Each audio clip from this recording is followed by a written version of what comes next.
Oh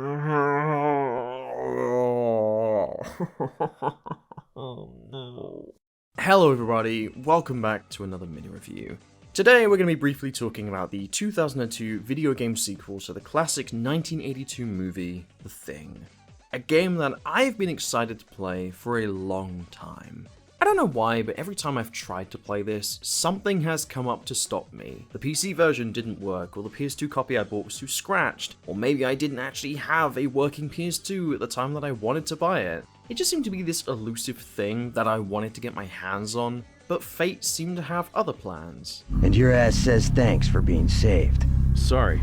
Thanks for the rescue. Ha! I wonder why.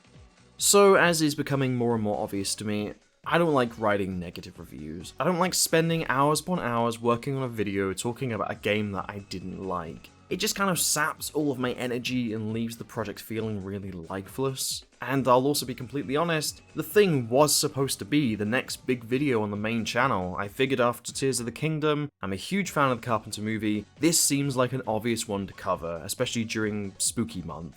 I've been playing this game and working on the script notes for this for a couple of weeks now, because I should kind of love this game. No matter how average it might actually be, it's my nature to love virtually anything thing related. Which is why it now pains me to say the following. This game is such a fucking chore to get through.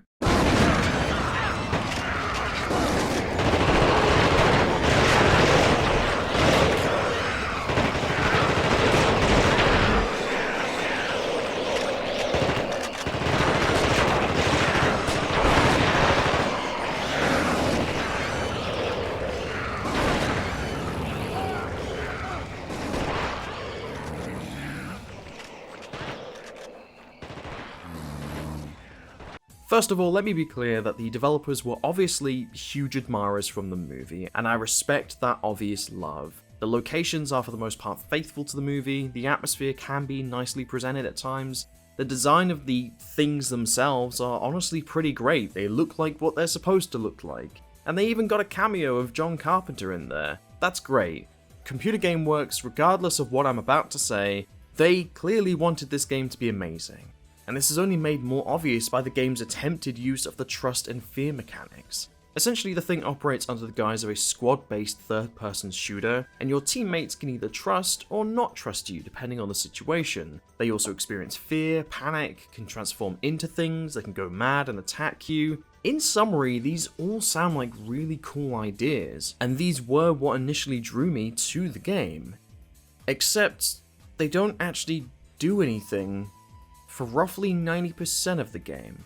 Most of the time, the game just arbitrarily assigns a, well, we need this to happen, and so it does. There's no nuance to the trust or fear mechanics. This soldier doesn't trust you, so give him a gun, and now he will. You're about to meet a boss fight, so your teammate will now turn into a thing and try to kill you, even if you blood tested him literally seconds earlier and he shows up as fine. The amazing ideas behind these mechanics are executed with such a depressingly lacking degree of finesse that you often forget that any of these even exist, which is such a shame because on the surface they sound great.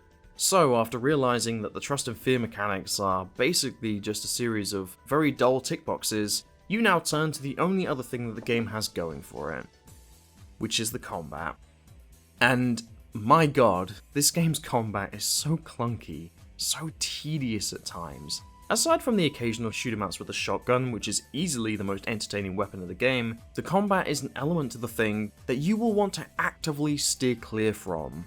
True to the heart of the movie, any larger thing needs to be disposed of with the flamethrower. You need to whittle down their health and then finish them off with a burst of fire.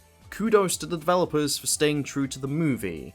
Except for one small problem. The flamethrower is a bitch to use, and you will often find yourself setting fire to your teammates or yourself long before the Thing actually drops dead. I died so many fucking times trying to kill off things with the flamethrower. If you try to chase them, you then often find yourself running into the fire that you just created, losing so much of your health so quickly, which means your only viable strategy is to stand with the flamethrower pointed in their direction and just hope that the beastie comes blindly running towards you. If there's one word that can be used to describe the combat, it's clumsy. The boss fights are pathetic, the weapons are awkward to use, the squad mechanics mostly boil down to just stay here or follow me, It's just a clumsy, monotonous game that feels like an absolute chore to get through.